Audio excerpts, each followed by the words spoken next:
मध्य प्रदेश के वजीर दाखिला डॉक्टर नरोत्तम मिश्रा ने फिरकावाराना कशीदगी के 47वें दिन बाद खरगोन में अमन अमान की सूरत हाल का जायजा लिया। नरोत्तम मिश्रा ने खरगोन में जल्द ही बड़ी कार्रवाई किए जाने का इशारा दिया। उन्होंने कहा कि आज के तफसीली जायजे के दौरान काफी चीजों पर गौर किया गया। खरगोन फसादात में कौन मुलविस थे, इनकी पुश्तपनाही करने वाले कौन थे और फसादात के असबाब क्या है, इन बातों का तफसीली से जायजा लिया गया।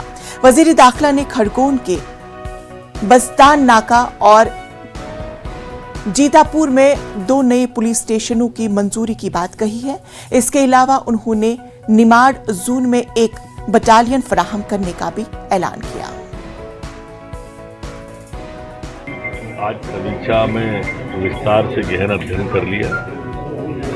दंगे की जड़ में कौन था, इसके दंगे के पीछे कौन थे, अपराधी कौन थे, जल्दी बड़ी कार्रवाई और करें। जोन है उनमें जल्दी सीसीटीवी कैमरे बढ़ाने की बात हुई है, पुलिस के क्वार्टर बढ़ाने की बात हुई है, निवाड़ क्षेत्र में एक बटालियन की और स्थापना की बात हुई है। ये सारी बातें यहीं नहीं करी है, भोपाल भी यहाँ से जोड़ के लगातार बातें अभी की है। देखो, कानून अपना काम कर रहा है मित्र, और कोई भी कानून के दायरे से बचेगा नहीं, ये मैं आपको विश्वास